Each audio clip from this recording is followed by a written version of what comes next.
प्यारे छात्रों, आज जो वीडियो का इधर का कुछ दिनों का क्रम चल रहा है पीरियोडिक प्रॉपर्टीज़ का, उसी में आज का जो टॉपिक है मेटेलिक कैरेक्टर जो है पीरियोडिक टेबल में कैसे घटता और बढ़ता, उसी की इंग्लिश है ट्रेंड इन पीरियोडिक टेबल। लेकिन आज के लेक्चर में we are concern only for S block and P block element, है ना, केवल उनकी हम चर्चा कर रहे हैं। डी और एफ की चर्चा आज नहीं कर रहे हैं। कि मेटल्स, पहले आपको जानना होगा कि मेटेलिक कैरेक्टर में पहला शब्द आ रहा है मेटल। मेटल की बहुत सारी डिफिनीशन, बहुत सारे उसके गुण है, क्लस्टरिंग है, बहुत सारी चीज़ें पढ़ाई जाती हैं छोटे क्लास से। लेकिन जो सबसे ईजीएस्ट समझने के लिए बेसिक चीज़ है कि मेटल उसे हम कहेंगे जो आसानी से इलेक्ट्रॉन क्या कर दे, त्याग दे। जितनी आसानी से वो इलेक्ट्रॉन फर्निश करेगा, जितनी आसानी से इलेक्ट्रॉन वो रिमूव करेगा, उतना अच्छा मेटल कहलाएगा। I think it is very clear. अब पीरियोडिक टेबल में कैसे घटता बढ़ता है, चूँकि 2-3 लेक्चर में आपको अंदाज लग गया होगा कि पीरियोडिक टेबल में जो ये चीज़ है ऊपर से नीचे, इसको हम ग्रुप कहते हैं और इसको हम क्या कहते हैं, पीरियड कहते हैं। तो किसी भी ग्रुप में जब आप ऊपर से नीचे आते हैं, फ्रॉम टॉप टू बॉटम आते हैं, तो आप देख रहे हैं कि साइज क्या हो रही है, बढ़ रही है। हम लोगों ने कई बार देखा है कि इसका एटॉमिक नंबर 3 है, इसका 11 है, 19 है ना, इस तरह से। तो आप देख रहे हैं कि एटॉमिक जो साइज है वो धीरे धीरे क्या हो रही है, बढ़ रही है। यहाँ पे सभी जगह एटॉमिक साइज इन जनरल क्या हो रही है, ऊपर से नीचे आने पे बढ़ रही है। जो जो एटॉमिक साइज बढ़ेगी त्यों त्यों जो आउटर मोस्ट इलेक्ट्रॉन है जिसको निकलना है, उसकी न्यूक्लियस से डिस्टेंस क्या होती जाएगी, बढ़ती जाएगी। ये हम लोगों ने चर्चा भी की है। और जब डिस्टेंस बढ़ती जाएगी तो फोर्स ऑफ अट्रैक्शन जो इलेक्ट्रॉन का न्यूक्लियस के साथ है वो तेज़ी से क्या होगा, कम होता जाएगा। क्योंकि आपको पता है कि जो फोर्स है, अट्रैक्शन हो या रिपल्सन हो, ये दोनों ही कूलम्स लॉ को फॉलो करता है 1/r² में, ठीक है। तो कहने का मतलब कि जब ऊपर से नीचे आप आएंगे तो एटॉमिक साइज बढ़ रही है। तो जैसे कि चर्चा अभी हो रही है कि किसी भी ग्रुप में फ्रॉम टॉप टू बॉटम जब आप आएंगे तो नए नए सेल जुड़ते जा रहे हैं। आप देख रहे हैं कि एटॉमिक नंबर यहाँ 3 है, इसका कन्फिग्रेशन 2-1 होगा, 2 सेल हैं। यहाँ पर 2-8-1 है, तो यहाँ 3 सेल, यहाँ 4 सेल, यहाँ 5 cell. Number of cells increase कर रही हैं। ओवरऑल आप क्या कह सकते हैं कि साइज बढ़ रही है। साइज बढ़ रही है तो फोर्स ऑफ अट्रैक्शन क्या होगा, घट रहा है तेज़ी से। और तब जितना कम फोर्स होगा, इलेक्ट्रॉन को निकलना उतना क्या होगा, आसान होगा। So that is the reason कि किसी भी ग्रुप में जब आप ऊपर से नीचे आते हैं तो मेटेलिक कैरेक्टर क्या होता है, बढ़ता जाता है। उसका इलेक्ट्रॉन निकलने का जो प्रोसेस है वो ईजियर होता जाता है। तो आप देखेंगे कि अगर कोई पूछे कि लिथियम सोडियम में कौन अच्छा मेटल है, सोडियम मेटल है। सोडियम से पोटेशियम और अच्छा मेटल है। सो लाइक दैट हम लोग, इसीलिए जब फोटो इलेक्ट्रिक सेल में आप देखते हैं कि सीजियम हम लोग यूज करते हैं। क्यों? कि caesium is the best metal. बहुत आसानी से, वर्क फंक्शन इज बहुत लो है, बहुत आसानी से उससे इलेक्ट्रॉन निकल जाता है। फ्रेंशियम क्यों नहीं, क्योंकि it is a radio active, है ना। सो इसकी अलग प्रॉपर्टी है। इसी प्रकार से जब आप किसी पीरियड में आते हैं, है ना, जैसे कि चर्चा हुई है कि जब आप पीरियड में आएंगे तब यही प्रॉपर्टी क्या करेगी, आपकी डिक्रीज करेगी, डिक्रीजेज। क्यों? क्योंकि जो जो आप पीरियड में जाएंगे त्यों त्यों न्यूक्लियर चार्ज बढ़ता जा रहा है। यहाँ 3 है, यहाँ 4 है, यहाँ 5, 6, 7, 8 और 9।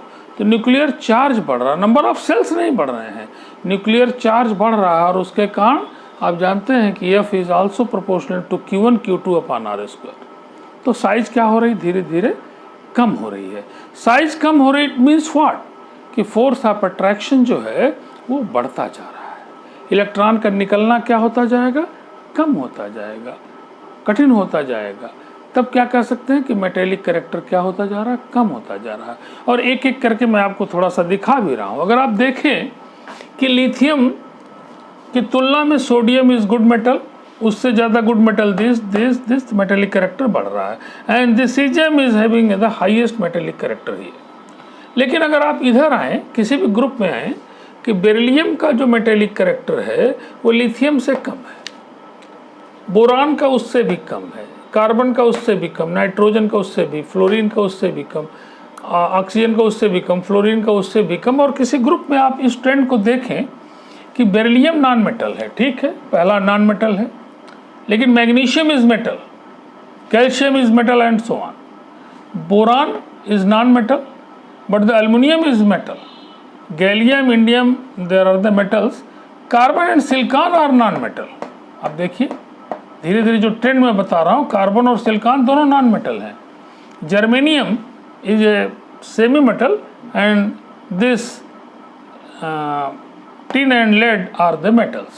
Phosphorus, arsenic, they are nitrogen, phosphorus and arsenic, they having the non-metal character and here this is the metallic character। कहने का मतलब आप उसी ट्रेंड को देखें, धीरे धीरे नीचे बढ़ रहा है और इधर घट रहा है। अब इधर आप आए कि ऑक्सीजन, सल्फर नॉन मेटल है ना, but the tellurium and polonium they are metal है, मेटेलिक करेक्टर जिस तरह से चेंज हो रहा है। और अगर यहाँ देखें आप, fluorine non metal, chlorine non metal, bromine non metal and iodine has a some metallic character in their salts. तो धीरे धीरे आपको अंदाज लग गया होगा कि मेटेलिक करेक्टर जो है वो कैसे तेजी से यहाँ सब मैक्सिमम है और यहाँ क्या है, मिनिमम है, जिस तरह दिखाई पड़ रहा है। This is the trend. तो मेटल्स और मेटेलिक करेक्टर पीरियड टेबल में they having the meaningful values है इसके चलते हम लोग इस प्रॉपर्टी का यूज करते हैं। क्या हमने बताया आपको कि मेटल्स वो है जो इलेक्ट्रॉन आसानी से क्या कर दे, फर्निश कर दे, त्याग दे, और इसी टेंडेंसी के आधार पर किसी भी पीरियड टेबल के एस और पी ब्लॉक की जहाँ तक बात कर रहे हैं कि ग्रुप में from top to bottom metallic character increases whereas in periods the metallic character decreases and it is easily seen, है ना, हमने आपको दिखाया है कि यहाँ पे और यहाँ पे क्या अंतर आ रहा है, यहाँ तक नॉन मेटल आ रहा है यहाँ पे, and this have some metallic character in some salt, very poor metallic character, ऐसा नहीं बहुत बड़ा मेटल ये है। तो इट इज़ वेरी क्लियर कि मेटेलिक करेक्टर आपको समझ में आ गया होगा कि मेटेलिक करेक्टर कैसे, इसी मेटेलिक करेक्टर को हम लोग इलेक्ट्रोपॉजिटिव करेक्टर भी कहते हैं। तो कई बार मेटेलिक करेक्टर के लिए जो आंसर होगा वही इलेक्ट्रोपॉजिटिव करेक्टर। इलेक्ट्रोपॉजिटिव क्यों? क्योंकि जब आप सोडियम को देखते हैं कि भाई सोडियम है और इसमें से एक इलेक्ट्रॉन निकल गया तो क्या बना, ये पॉजिटिव बना। मैग्नीशियम है, इससे 2 इलेक्ट्रॉन निकल गया तो क्या बना, पॉजिटिव आयन बना। तो इसीलिए हम लोग इसको इलेक्ट्रोपॉजिटिव करेक्टर भी कहते हैं। Metallic character is also known as electropositive character. Questions कैसे आएंगे इंटरमीडिएट में और कॉम्पिटिशन्स में? तो इंटरमीडिएट में जो क्वेश्चंस आते हैं उसके लिए पीरियड टेबल का याद होना बड़ा ज़रूरी है। याद नहीं रहेगा तो आप अरेंज नहीं कर पाएंगे, याद होगा तभी अरेंज कर पाएंगे। तो मेरा ये भी सजेशन है, आपको कई बार कहा भी हूँ, and it is very easy. देखिए भैया मैंने कैसे आपको बताया है, ये कोई बड़ा कठिन कार्य नहीं है, बड़े आसानी से आप ये टेबल को ग्रुप वाइज, पीरियड वाइज क्या कर सकते हैं, याद कर सकते हैं और सीरियल वाइज याद कर सकते हैं। तो अगर ऐसा याद होगा तो मेटेलिक करेक्टर के क्वेश्चंस आप आसानी से क्या है कर लेंगे, और मेटेलिक करेक्टर के क्वेश्चन से या इलेक्ट्रोपॉजिटिव करेक्टर से बहुत सारी जो उससे रिलेटेड प्रॉपर्टीज़ हैं वो सब आप बता सकते हैं, है ना।